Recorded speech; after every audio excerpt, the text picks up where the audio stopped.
coming to the Yield Tour event. I'm Henry. I'm the agronomist at Maizex. I'm going to talk a little bit about managing hybrids by characteristics and managing our weather risks during the year. So at Maizex, we're doing a lot to try to characterize our hybrids further to maybe give us a little bit of a leg up, and let's position these hybrids in the correct spot in the correct field so that we get success year in, year out. Let's manage our risk. Traditionally we always manage risk by picking two different hybrids. We never thought much more than that, or we pick two hybrids, an early and a late, manage our flowering dates. That's great, but let's look at some of the other characteristics that we can manage and select for to further succeed. So the first thing a lot of people look at with hybrids, or we can look at hybrids, is like plant architecture and stature. You get a hybrid like this here. This is actually a Pioneer Hybrid 9535. Super upright hybrid. You get this hybrid here. We've got 3397, and then we have 3314. I cracked the one leaf here, but we get a pretty pendulum leaf architecture, so the leaves are way out. This one's semi-pendulum, semi-upright, somewhere in the middle. It's upright at the bottom, and then it goes, or a pendulum at the bottom, and it goes upright as we go further. So when we have these plants, we can start to manage them different. Hybrids like this, we can push population on. We can plant on 20-inch rows. By doing so, we can capture more sunlight with more plants. If we don't push population, you'll get a lot of light filtering through the canopy. When we look at fields of hybrids that look like this, often there'll be light left at the bottom of the canopy, and that's leftover sunshine, sunlight. And if we're not capturing that, our goal is to capture as much sunlight as possible and put it into the ears. A hybrid here with a little bit more pendulum leaf architecture, we can succeed in some of those tougher environments, right? We get a sandy soil, gravelly soils. We get good canopy closure quickly, and we can lower our populations, which works really well together. Lower populations, better canopy closure on drier or tougher soils. We also get water management, right? Less plants, we need less water. When we push hybrids like this, we want to be on the best, most fertile ground. Hybrids like this, you might, traditionally we talk about racehorses and workhorse hybrids. This is maybe more of your racehorse type hybrid, where you push it, you push it, you push it, and you get results as long as everything goes well. You want to be on your best fertility. You want a great start. You don't want anything to go wrong. Whereas this hybrid, we kind of just let it go to work for us. But when we characterize hybrids just that way, we miss some of the other things we can talk about. We can talk about emergence. We can talk about silking timing, all these other things, or we can talk about ear types. So at Maizex, again, we focus really hard on looking at hybrids by ear type. Kernel number hybrids, kernel mass hybrids. So your kernel number hybrids often have very good girth. They throw really high kernel counts. And then we have hybrids on the other side there that are maybe not as girthy. They're longer with bigger kernels, and a lot of their yield comes from kernel mass.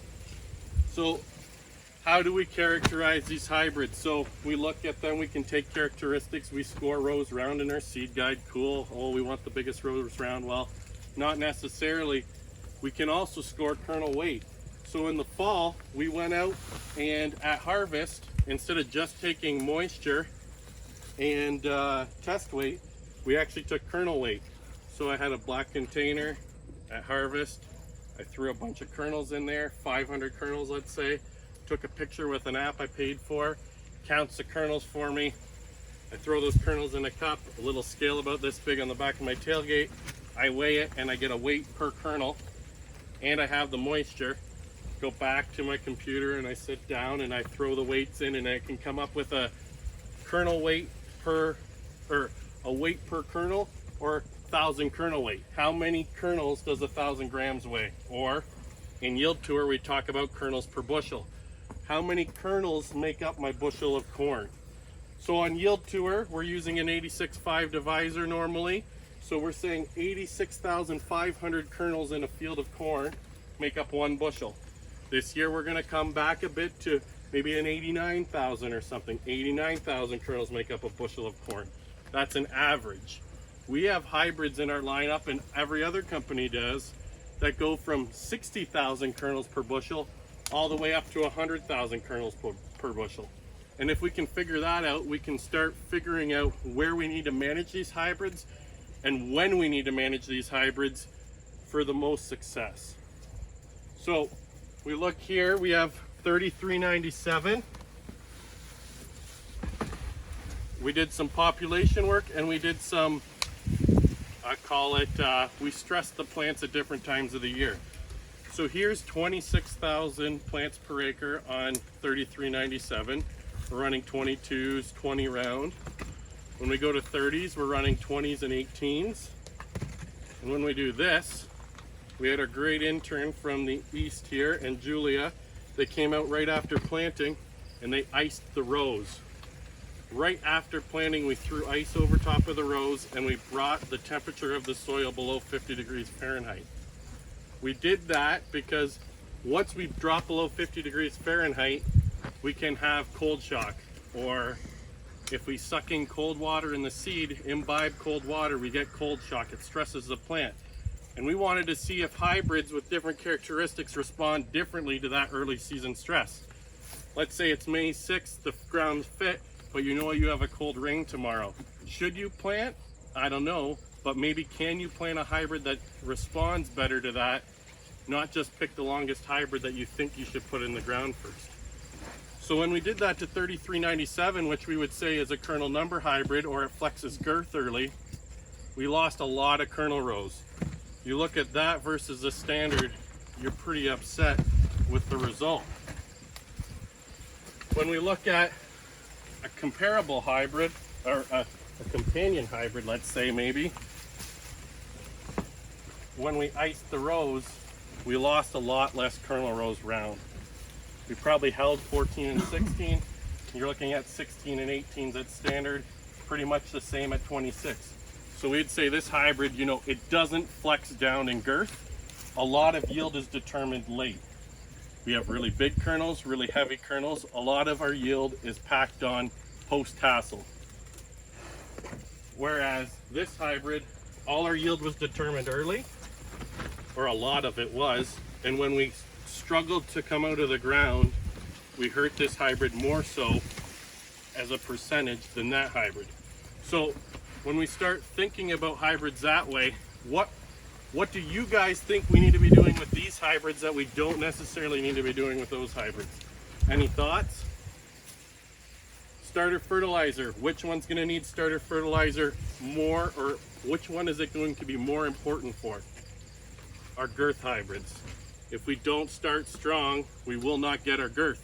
And when we lose 4 rows round in the spring, we flex down 4 rows. That's a lot of yield potential we lost, and we can't come back with that. Where this hybrid, we start bad, everything goes wrong, we can recoup some of that yield. Not recoup it, but a lot isn't lost early. We can fix it with a good, strong finish.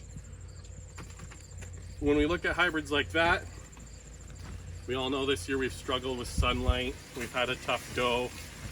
What does that mean for those hybrids? Well, again, we got our summer intern and Julia out here, and we've ripped all the leaves off the plant except the ear leaf. We also had one set where we actually just pulled the ear leaf.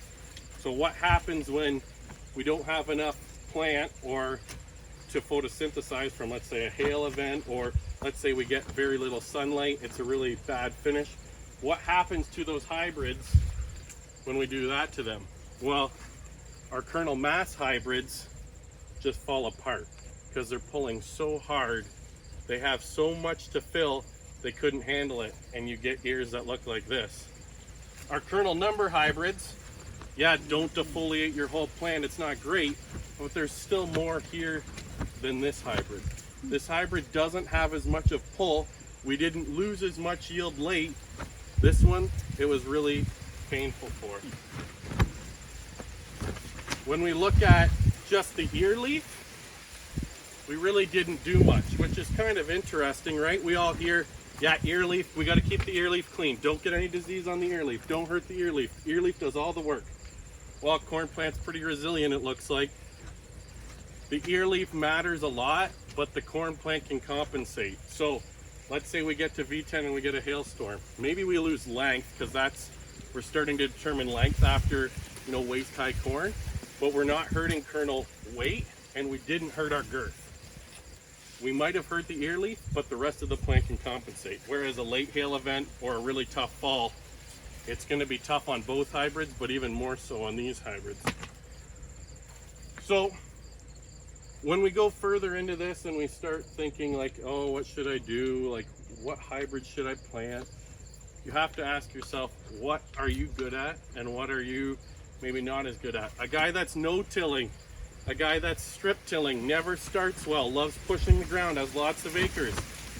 Let's put this hybrid in first, even if it's shorter, because we need a good fall for it and the spring doesn't matter as much. This hybrid, let's wait the extra 5 days and plant it perfectly, because if we don't do that right, it's not going to be a success story. I come from Haldeman County in southwestern Ontario. Heavy, heavy, heavy, heavy, heavy clay. We always have a tough start. It's really hard to succeed. One of our largest hybrids at Maizex, 4049, great hybrid. It's a kernel number hybrid. I never do that well with it. It does good, it's not excellent. We have a hybrid, a companion to it. I always succeed with it. It only runs 14 rows round, but it throws long ears with big kernels.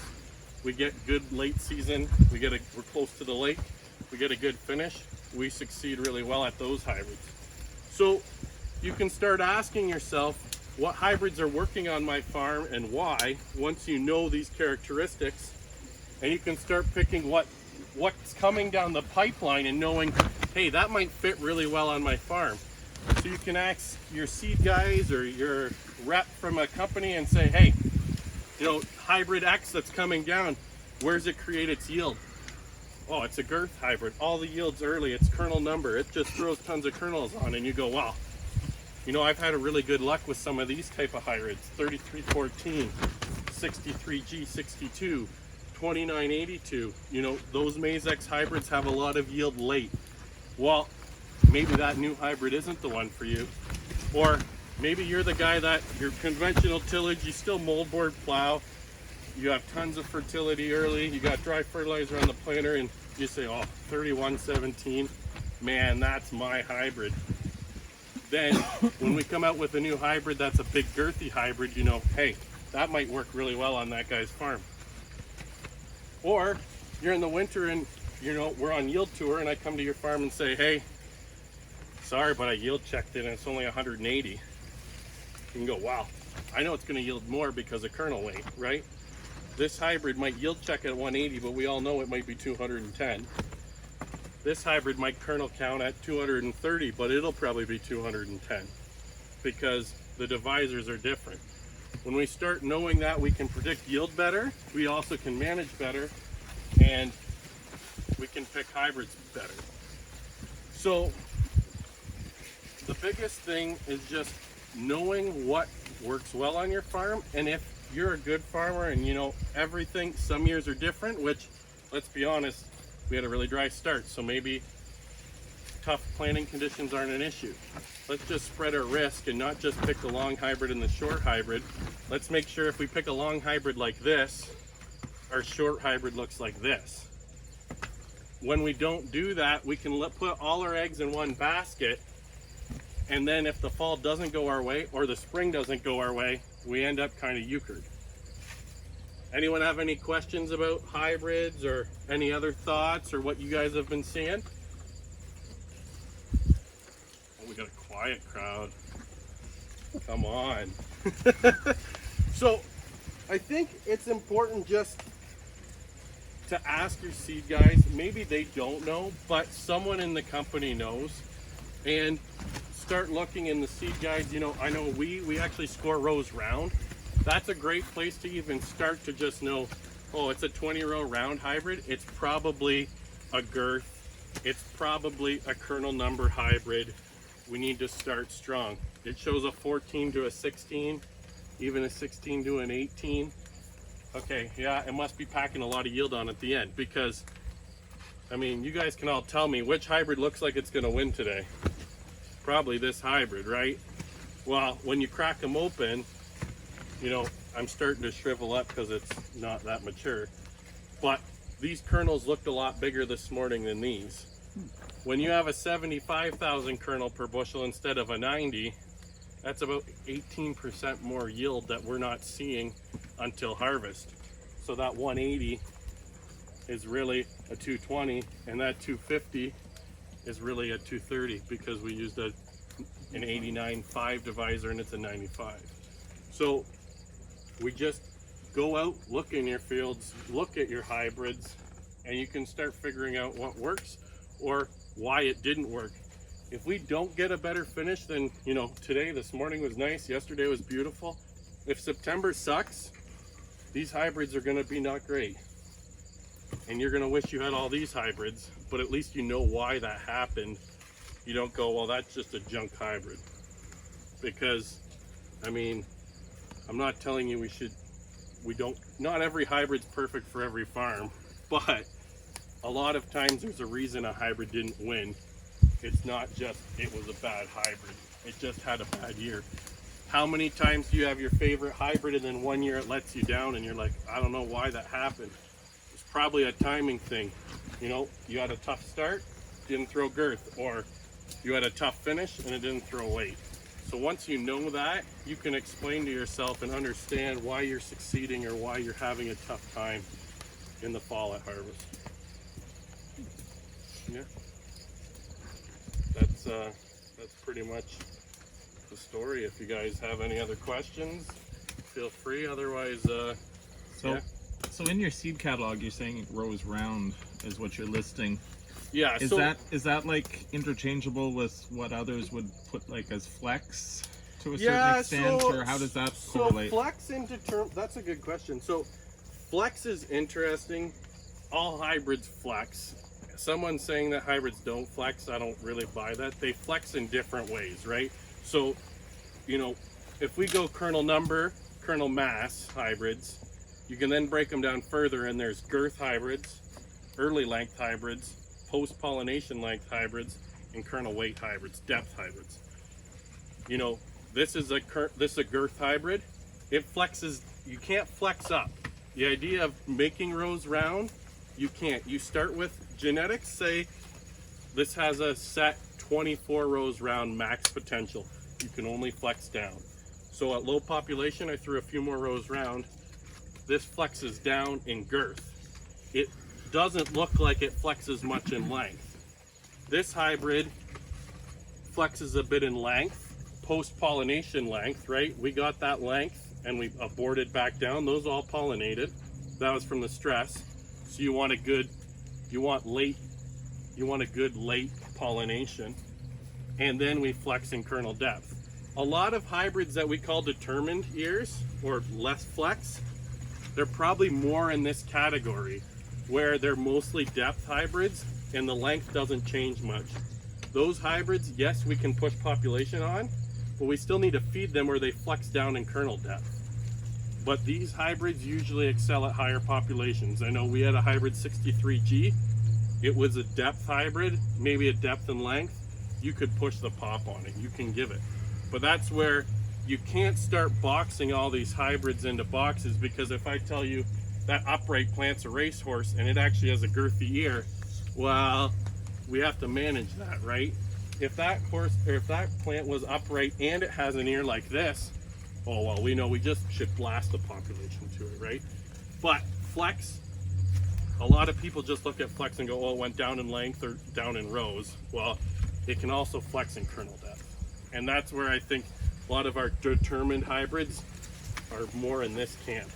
And you can manage depth. If you have ample moisture, ample finish, and ample fertility, you shouldn't give up depthfully. But the weather is our biggest enemy on depth hybrids here, right? So an early season depth hybrid, like a shorter day hybrid that's depth, might fit your operation, and a later day girth hybrid might be the better option for your long day, because if you do freeze, and this is that 3/4 milk line, that 1/4 milk line on this cob is a lot less yield than 3/4 milk line on this cob. that quarter is a lot more kernel than that quarter on this cob. So it just, there's less risk late here, there's more risk late here, there's less risk early here, there's more risk early here. So that's how I look at flex. Flex is a hard one, and every year is different, right? Like this hybrid last year was 14, 16 round. This year I'm seeing 16s, 18s, even 20s, and I'm like, oh, I'm surprised that hybrid has that much girth. Well, it was a perfect start, right? But there's a lot of hybrids, like there are some that are just they are perfectly in that box. They'll always throw 14 rounds. Can't change it. Those are the hybrids you know you can kind of beat up in the spring and get away with it. Possibly. Like it's not a science, right? And I think it's just the more you know, the more risk you can avoid, right? Like if your Pride dealer's selling you a hybrid that looks just like this, and your Maizex dealer's selling you this, and your DeKalb dealer sells you the hybrid that looks like this, you think you're spreading your risk in, but you're all in the same basket, right? Because there is a lot of that. There's a lot of hybrids that look like this. There's a lot of hybrids that look like that too.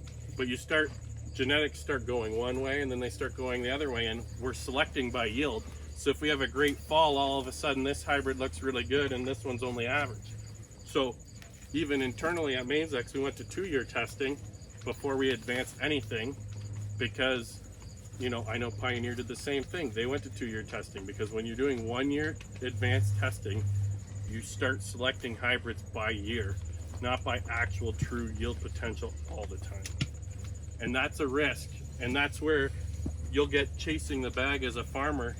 2 of your hybrids rocked this year because we had a great fall and they were in this category, and you order all that, and next year you're 10 bushels off the county average because we had a great spring and an awful fall and we didn't try this hybrid. That's why, as annoying as your seed salesman is and tries to sell you the hybrid that loses again, he's maybe not wrong. And I get it, seed salesmen suck. So but well, I'm the seed guy too. Everyone hates us. You knock at the door and oh no, the seed guy's here, right? But they are knowledgeable, right? And when they're telling you these things, trust them, because there's a reason the whole 2 hybrids or 3 hybrids or mixing them up.